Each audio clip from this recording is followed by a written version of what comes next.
Blogger, lecturer, founder of the world's largest pet health page on Facebook called Planet Paws. He was honored at the Canadian House of Parliament December 2016 when the government recognized him for having one of the biggest brand followings in the entire country. Facebook recently recognized and honored him. Zuckerberg literally sent out a crew to Nova Scotia for having one of the top Facebook pages in the world. In 2016, he was honored to give the very first TED Talk on pet health, which currently stands as the highest viewed TED Talk in history pertaining to dogs. And also, Dr. Karen Becker is arguably one of the country's most respected vets on animal nutrition, health, and wellness. She has been featured on the hit television program Animal Planet. In 1999, Dr. Becker combined her training, knowledge, and longtime dream by opening Natural Pet Animal Hospital in Tinley Park, Illinois, and has been voted one of Chicago's top 10 vets by Chicago Magazine. Rodney and Karen are featured in the upcoming documentary, The Truth About Pet Cancer, and they have a special announcement at the end of their lecture, so you're not going to want to miss this one. Please help us welcome to the stage Rodney and Karen.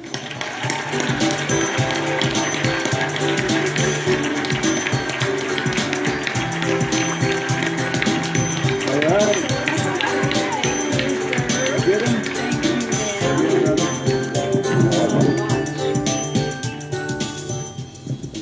Well, it's an honor and a pleasure to be here. We're so excited to spend the next 45 minutes with you. Thank you so much. Absolutely. And before we get started, I just want you to help me give a special thanks to Ty and Charlene and John. But before we do it, I just want to share a very quick story.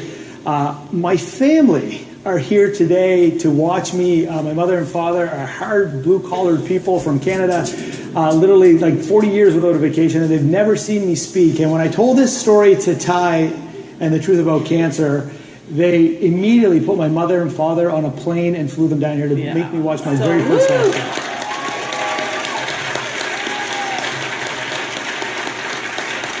Thank you. So kind. Everyone's saying thank you. That is so cool of you. Thank you so much, guys. So, Dr. Becker and I are kind of from a different planet. Reality is, this is our world here. We're from like the pet world. And of course, all of you may have pets, but this is kind of like the human world. So when we got a phone call from Ty and Charlene and John and the whole team about Truth About Cancer, they're like, hey man, why don't you guys come on over to our planet and let's merge these planets together and let's have like a one world health. We know that human research and studies can help animals, and we know vice versa, that the research for dogs and cats can also help humans. So we are very excited to be here and to share the stats and the knowledge that we bring to you today. Well, and this proves it. Of course, dogs are amazing. And if you have a dog, you guys already know that. But even if you don't have a dog, you have to love dogs. Even if you're dogless, you can't not love them. But here's what's interesting. Even the most astute pet parents in North America don't necessarily know exactly what they are putting into their pets' mouths. What's interesting, oh, you know what? I'm going to back up for 1 minute. I'm not very technologically challenged. Can I go back? Yeah, you're good. Okay. This slide's supposed to move. I'm going to interpret my slides that should be moving that aren't. This slide is what most dogs consume on a day-to-day basis. These dogs consume processed foods, including kibble. There it goes. Thank you. One of these two food categories are consumed by about 96% of the dogs in North America. They're eating kibble. And kibble isn't much different than this. And what's interesting is that both of these foods supply 100% of the daily recommended allowance of vitamins and minerals. It's supposed to be everything you need in one food. You can just eat that food and be nutritionally complete your whole life. But here's the beautiful differentiation between veterinary medicine and human medicine. Veterinary medicine doesn't recommend that you eat total cereal. Human medicine doesn't recommend that you eat total cereal your whole life. Veterinary medicine absolutely recommends that you keep your pets on an entirely processed, inorganic little brown ball that we call food from the time that a puppy is weaned until the day that they die. In fact, my professional national organization, the AVMA, has gone so far as to say that feeding anything other than highly processed food could be risky to your dog's health. That their ancestral God-given evolutionary diet, there's not enough research for tens of thousands of years, that it could be hazardous to feed a fresh, whole, living, species-appropriate diet. So my professional organization says you need to put your dog or cat on 100% processed food and never take them off. And we are the only healthcare profession in the world that advocates more processed food and less fresh food. In fact, no fresh food is the stance of my professional organization. Well, what we know to be true is that both the cereal industry, the cereal industry and the dog food industry have a whole lot in common. So humans don't eat cereal every day, all day, but dogs actually do eat kibble all day, every day. And the cereal industry and the pet food industry actually go way back in their relationship. And it's because of this machine. This is called an extruder. An extruder actually is used for a lot of human foods as well, but it's used exclusively to make the bulk of dry pet foods. And in 1950, the very first extruder was purchased by Ralston Purina to make Chex cereal. A year later, the pet division of Ralston Purina borrowed the extruder to make the very first bag of Ralston Purina dog chow. And dog chow was born. And veterinarians haven't looked back. We have basically told you, put your dog on an entirely processed diet and feed them that their entire life, regardless of their species, their age, their medical condition. Never feed any fresh food. And how many of you have heard the term, never switch your dog's diet? It could be risky. Never change their food. Well, common sense tells you that nothing could be farther from the truth, but my professional organization still advocates that stance. Well, what we know about this extruder is that extruded foods have to contain a starch or a sugar. And what do I mean by starch or sugar? Carbohydrates. Carbohydrates break down into starch, and starch breaks down into sugar. And kibbled food cannot be made without starch. But what's interesting is you're not going to see starch on any pet food label. You will see carbohydrate contents on human food labels, but I'd like you to note that it's suspiciously absent from pet food. And that's because the pet food industry believes that it could be confusing to pet parents or dog owners to actually know how much sugar is in their dog food. Now remember, sugar isn't listed on the label. It's in the form of a multitude of different carbohydrates, which become starch, which become sugar. So then the question is, how much starch really goes in to the average bag of pet food? And what we know is that most pet foods are 40 to 70% starch or sugar. And this is shocking to a lot of pet parents. In fact, about 10 years ago, 15 years ago, we as a pet food industry were the pet food industry introduced to us grain-free foods. And Rodney and I spent this last year traveling around the world, and what we found were absolutely most professionals we interviewed, top-tier medical doctors, PhDs, veterinarians, everyone said, whoo, I'm so glad I feed grain-free food, because grain-free food doesn't have the starch or the sugar. And sadly, grain-free food doesn't equate to carb-free food. So this picture on the left, Beneful, is one of the top-selling foods here in the United States. And when we measured the amount of carbohydrate in that food, we came up with a shocking amount of carbs. 43% of sugar is in that food, the top-selling food in the nation for dogs. But here's what's shocking. Next to Beneful is a very common and very popular grain-free dry food. And shockingly, that food came in at overwhelming amount of starch. Yeah. And I'd like to remind you that you don't always get what you pay for. So a little bit of shock there. So I want everyone to take out, if anyone has a dog here, take out your cell phone and photocopy this slide. This is the equation that the pet food industry doesn't want you to know. If you flip the bag of dog food over, you can add up the amount of protein, fat, moisture, and ash, and subtract it from 100. And when you do that, that's the amount of carbohydrates you're feeding your dog. Now, I'm recommending that you do that equation while sitting down, because a lot of you will fall over when you get that number. So your question should be, well, who cares? Who cares if dogs eat 50% sugar or starch? What does it matter? Well, it matters a lot, because what we have happening right now in veterinary medicine is an epidemic of chronic disease. So, one of the big questions is, well, what exactly is happening with all of these hidden sugars and these high amount of starchy foods today with our pets? If we look at the obesity epidemic today, we know it's running rampant. In fact, if we take a look at what's happening over the last 10 years here in the United States, obesity each and every single year is skyrocketing. And 2016 doesn't show any results of getting better. In fact, over the last 10 years, dogs and cats combined have had a skyrocket of almost 165% in the obesity rate. Now, is this just a problem here in North America? This is actually a worldwide global problem. So what do we know what's happening right now in the United Kingdom when it comes to diabetes? Over the last 5 years in the UK, diabetes has gone up 900%.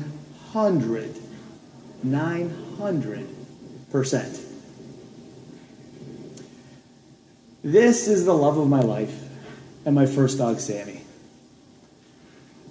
I got my first dog at 33 years old. Like literally everything that is cool and awesome about a dog, I got to experience that at an early age.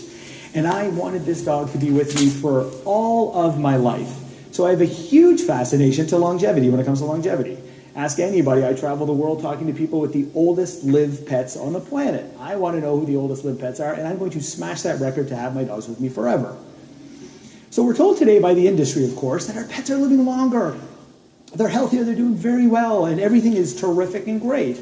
And so logically, if you go online and you do some research, what the industry is telling us and what we're seeing statistically don't really make sense. Now, if we divide these two gorgeous golden retrievers in half, and we look at the last 50 years, statistically speaking, are pets actually living longer? In 2017, the average lifespan of a golden retriever, who wants to guess? I'm going to point you out right here. Who said 9? 10? 9? Brilliant. 9 is today's average. Well, logically, we're told that dogs are living a whole lot longer. And so we know in the 70s, statistically speaking, that, what was it in the 70s? Who wants to take it? I'm setting you up for a trap here. Who wants to answer this question? 12, 14? Close. We know that the average lifespan, according to Dr. Michael Lappin, who's head of one of the largest studies being conducted to date, which is this one right here, that the average golden retriever used to live to be 17 or 18. So clearly over the last 50 years, dogs aren't actually living longer. In fact, when I was invited to do a TED Talk, and I brought this slide out to talk about the largest study being conducted in the world, a $25 million study on the golden retrievers, critics came out and said, well, all right, Rod, you're talking about the golden retriever. There's 1,000 other types of breeds. This is just a golden retriever issue. I like statistics. If we were to take a look at breeds all across the board, and if we want to figure out, is this just a golden retriever issue? What you're looking at here is the largest survey in the United Kingdom, the Kennel Club, to date. Every 10 years, every decade, they want to see how our animals are doing.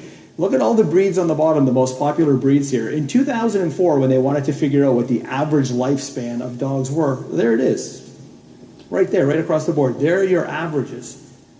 So is this just a golden retriever issue? 10 years later, they wanted to see if dogs were actually doing better. And here are your results from 2014, 10 years later. And as you can see, right across the board, not a single breed improved. In fact, there was an 11% decline in longevity in all of our pets in different breeds. Now here's the worst slide you're going to see in my slide deck, quite possibly. And of course it was done by a scientist. I won't judge her on her artistic skills. But Dr. Carol Bouchot wanted to know what on earth is happening, what is decimating our pets. We've been told that through science that the Tasmanian devil has the most cancer. Literally, it can spread an infectious disease and they can bite each other and give each other cancer. Dr. Carol Bouchot wanted to challenge that, and she put every single mammal in her database to see who exactly and what exactly had the most cancer in the world. Out of any man, woman, zebra, giraffe, cheetah, you name it, the dog turned out to have the highest rate of cancer out of any mammal on this planet. We are set to spend $16 billion on veterinary care. Now here's the thing. I know a lot of you from the human world, and you may not know who I am, but I really like dogs. I really do. And I like cats. And so I created a pet health page for the world. I wanted to be able to inspire people, and that page very quickly grew, and today it's around 100 million people that visit it weekly. I'd love to think it's because of my awesome, charismatic self, but it has nothing to do with me. It's the information. People are on there to get information. And I thought I knew everything. I said to myself, I know about every single herb and every single supplement in the world, and I will never be affected by this type of disease. When in 2013, I was slapped in the face by the universe, my dog was diagnosed with cancer. And I'll tell you, my dog, right across the board, organic, ethically raised foods, the top of the line supplements, no early spay or neuter, no massive over-vaccine, none of those things, no pesticides, no, I did everything and my dog still acquired cancer. And here's the biggest problem. I needed to figure out what on earth I did wrong, and I wanted to search out into the database, am I doing anything wrong with my food? What you're looking at here is one of the most popular, one of the biggest in research known universities in America, Tufts University. There's where all the board-certified veterinary nutritionists are. In our world, you have to be a veterinarian first before you can be a nutritionist, like an MD. We just can't have nutritionists. So when I approached the nutritionists and I asked them, and I said to them, guys, am I doing anything wrong? In our world, we are told, and it's right there, from the 3 top nutritionists in the world, that diet and cancer don't play hand in hand. That diet has no effect on cancer. So it doesn't matter what you feed your pet because it's not going to help. This is clearly a genetic issue. And that's what Rodney was told. Rodney was told that his dog Sam, because she was a white shepherd, it was in her DNA, there was nothing you could do. She's going to get cancer and go home and enjoy her because of her DNA. And research is correct. 10% of cancers in dogs absolutely have a genetic component. In fact, there are many breeds of dogs that have a genetic susceptibility to a higher incidence of cancer. Absolutely. But what about the other 90% of environmental or lifestyle-induced cancers? Well, when it comes to DNA, absolutely, humans have done our fair share of mucking up the dog DNA. We've messed up dog genetics so profoundly through inappropriate breeding. Who knows what, this is a picture of a dog from the 1800s. Who knows or who can guess what breed this is? Pug. Oh, you guys are so good. Well educated. This is a pug 100 years ago. This is a pug today. We have literally bred the noses off of this breed to give these cute bulgy eyes. And although they're precious, they can't respire. Veterinarians in the audience know these dogs cannot even meet their minimum daily exercise requirement because they can't breathe through their nose. Then we have breeds like the English Bulldog who cannot even give birth on their own. English Bulldogs have to have scheduled C-sections because they can't give birth. We have problems with unscrupulous breeding practices in this country. And part of the frustration is that the American Kennel Club, the AKC, will paper father-daughter breedings, mother-son breedings. It's called line breeding. In your world, it's called incest, and it's illegal. But according to the AKC, it's fine to do that. And what we've ended up with is an epidemic of immunologic problems. However, that's the 10% that's genetic. What about the 90% that is environmental? Well, guys, dogs cannot catch a break. Dogs have more environmental insults from a variety of toxins that I truly believe that they are the most toxified mammal on this planet. Dogs are hit with radiation and EMFs both outside the home and inside the home. Dogs, if they go outside to a dandelion-free front yard, that incidence of having no dandelions, which would result in using pesticides, herbicides, or fertilizers, research shows that by using fertilizer consistently, and if your dog is exposed to that, the incidence of lymphoma, the most common type of cancer in dogs, increases 70% from chemical exposure. Then we have issues going on inside the home. Inside the home, of course, we have toxic cleaning products. We use deodorizers to make our couch not stink like dog. We use sprinkles on our carpet. A lot of people use toxic detergents. There's secondhand smoke, off-gassing from flame retardants, not to mention secondary issues with the home, like mold or water that's contaminated with fluoride or chlorine. In fact, the Environmental Working Group found that dogs, the average North American dog, had 48 out of 70 of the most toxic industrial poisons in their bloodstream at any one time. Dogs have more incidence of toxins in their bloodstream than up to 2 times more than people. Now I'm sad to say we also have a veterinary influence. Now guys, veterinarians are amazing people. They love animals, obviously. But we were taught in veterinary school to do things that most people don't question. Veterinarians will tell you things like you need to put a topical application of an insecticide on your dog every month to prevent fleas and ticks, regardless if your dog has fleas and ticks. Veterinarians will tell you to give a monthly dose of an insecticide orally to prevent heartworm. Veterinarians will also tell you to vaccinate every year until the dog dies. I touched on that this morning. And one thing I just want to remind you of, that vaccines don't suddenly wear off on December 31st at midnight when you get that postcard that says, oh my gosh, Spot is overdue for vaccines. Your dog could be unprotected is actually the verbiage they use. They put the fear of God in you, and you'll run off and over-vaccinate some more because we were taught in vet school, just do it every year. The research isn't there for annual vaccines at all, but we just decided once a year would get you in the door to the veterinarian, so we will use annual vaccines as a great way of making sure that you're visiting us once a year for a wellness check. All of these things, all of these insults create profound mitochondrial damage in your dog, absolutely. But hands down, the one thing that is most apparent when it comes to the 90% of lifestyle issues creating immunologic dysfunction in dogs, diet. Hands down, what you choose to put in your dog's mouth on a daily basis will either eventually heal or eventually harm, period. And 96% of the foods out there on the market contain GMO residues, they contain mycotoxins, they contain advanced glycation end products and heterocyclic amines, known carcinogens from the processing techniques like extrusion. We know that the recipe for pet food, sad but true, is rejected grains. So everything approved for human consumption, humans eat. Everything rejected for human consumption because of toxins, molds, or contaminants goes into pet food. So it's this toxic sludge blend of rendered, really rejected grains and then condemned meats with a synthetic multivitamin coming from China, and we extrude it and call it pet food.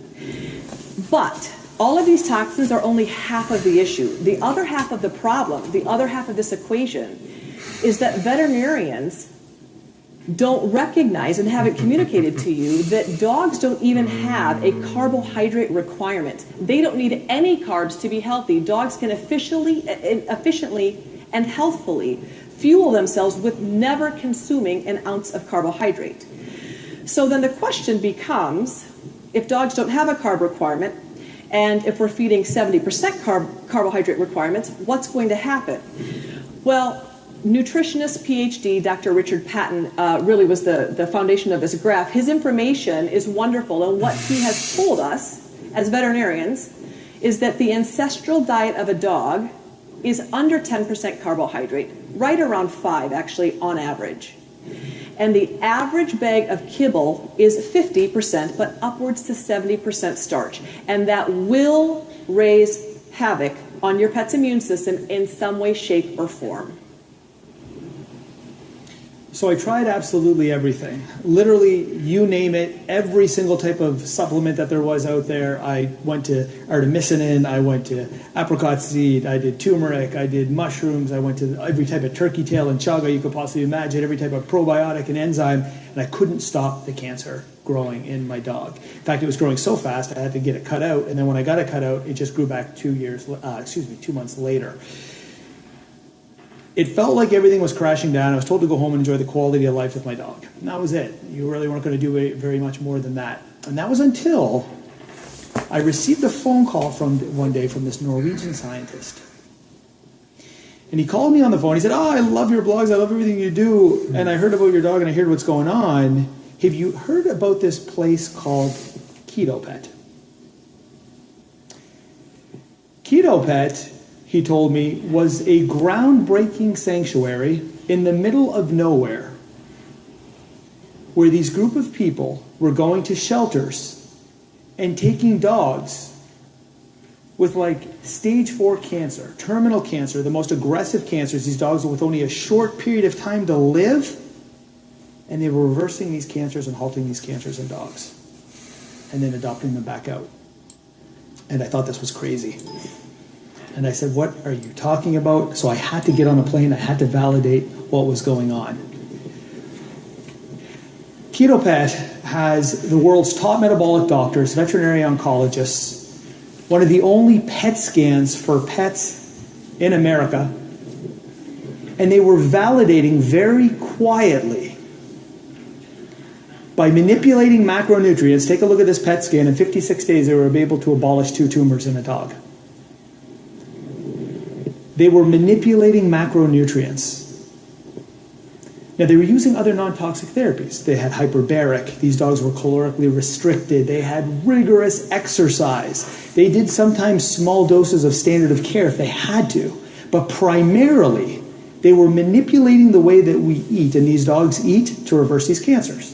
And so what you're looking at here are 3 different types of fuel sources. The most delicious source of all, the carbohydrates, which are awesome, and you'd be a liar if you guys said they weren't, is how the majority of the dogs and ourselves are fueled in this world.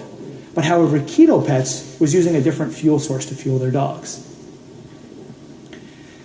On the left is how I was feeding my dog. I knew sugar was bad. I wasn't going to give my dog sugar. I'm telling you, my dog was fed raw, organic, ethically raised, happy animals. On the right, until I flipped 2 macronutrients, was I able to stop and slow down the cancer in my dog. I went to every conventional doctor, homeopath, you name it. I had a lot of people on my speed dial list that I contacted, and we couldn't slow down this cancer. And so this seems crazy, just manipulating 2 macronutrients, and this is going to happen. And what they told me that I was seeing, what was called the Warburg effect. Otto Warburg, the Nobel-winning prize scientist, who discovered how cancer kind of functions. Now, here's a very technical slide that I made for you guys last night to sort of explain it. And what you're seeing is a healthy cell. But the second that healthy cell becomes broken, if you may, and turns into a cancer cell, it gets all these little spiky things all around it. These are insulin receptors. A better slide would probably be the next one, which would be this. A cancer cell has over 200 times the amount of insulin receptors that a healthy cell has. And what I didn't understand and what they were telling me was that my enemy was insulin. And so here's a great video to explain it. The purple is the insulin, the white is the insulin receptor, and the second that these two connect, it opens up a door and glucose goes flooding into that cancer cell. And what does cancer love? It becomes a cancer-eating machine. And when you have glucose flooding into your bloodstream, into those cancer cells, you've got a really big problem, whether you're a dog or whether you're a human. But it still didn't make sense to me why on earth, the way I was feeding my dog, was that tumor still growing. I didn't understand it. And that is when I stumbled upon one of the greatest scientists I've ever met. He was here lecturing yesterday, Dr. Thomas Seyfried. And he was showing me the mountain of research that was being conducted around the world. And what he was telling me was, Rod, you weren't feeding your dog cancer. Yeah, that's great. But what had happened was, if you starve cancer of sugar, it'll look for an alternative fuel source. It'll start eating protein. And your enemy was protein through a process called gluconeogenesis. And what he told me was, like the Atkins diet that people claim never worked, that when you consume a lot of protein, that your body has the ability to release more insulin than eating a chocolate chip cookie. And I had no idea. That sounded crazy to me. But one of the biggest things that he told me, and I'm going to try to explain this very quickly. This is going to be very tough, and I was told not to do this, but I have to do this because this is a very important word for anybody that has cancer here, not just dogs, yourselves. Every single scientist I kept talking to kept bringing up the word mTOR, and they kept saying to me, mTOR, mTOR, mTOR. And I was like, what on earth is mTOR? So then I looked it up. This is mTOR. Then I walked away. I don't even want to know what this is. This is crazy to me. No, that's fine. I don't need to know what mTOR was. But over the course of the year and over the course of all the people that I was talking to, they helped me understand it better. So let me explain it very quickly with a few layman slides here. Imagine mTOR is the guy by the photocopying machine. He's the guy that's actually sitting there in your body, cell replicating. It's the photocopy system in your body that's photocopying cells over and over and over. mTOR needs something to function. What does he need? He needs coffee. If you give him coffee, he'll photocopy all day, like the guy by the copying machine, right? What is coffee to mTOR? It's insulin. And so as long as you're supplying mTOR with a lot of insulin, he doesn't care what he photocopies. So he'll put cancer cells on the photocopier and he'll start photocopying those cancer cells. I'm sorry for all the scientists around the world that are probably watching this live cringing right now that want to kill me with these drawings. So here was the biggest take home for me. I was giving my dog, as I had mentioned to you guys, supplements, as many supplements as I could. And supplements are important, and we know there's a lot of science behind turmeric, and we know there's a lot of science behind turkey tail, and digestive enzymes, and blah, blah, blah, blah. And I was killing cancer cells. I was killing them. And let's say I was killing, hypothetically, 10 a day. But what I wasn't doing was I wasn't taking mTOR off the photocopy machine. And he was cell replicating 100,000 cancer cells a day. And I was losing. So, the body, our bodies, and our dogs' bodies really are hybrid engines, which means they can fuel themselves off of glucose, or dogs can fuel themselves off of a secondary fuel source called ketones. And both are utilizable. Dr. Dom D'Agostino, I think, gave me the very best explanation of this. He said when you pull up to a gas tank, he said you can put regular fuel in the gas tank to nourish your body. But he said then there's this super premium, amazing jet fuel that's amazing. It's actually a more efficient fuel, it's a cleaner fuel, it's a healthier fuel. And those are called ketone bodies. Well, what's interesting about the standard American diet, the SAD diet, is it's also sad for our pets. And most pets are being fueled by glucose or sugar because of how we feed them. But it hasn't always been the case. In fact, we know the pet food industry is just 100 years old, really. Prior to the pet food industry trying to convince all of us that we should feed a dead, inorganic, over-processed food day in and day out, really, before this, dogs actually naturally were occasionally fueling themselves intermittently with ketones. And the reason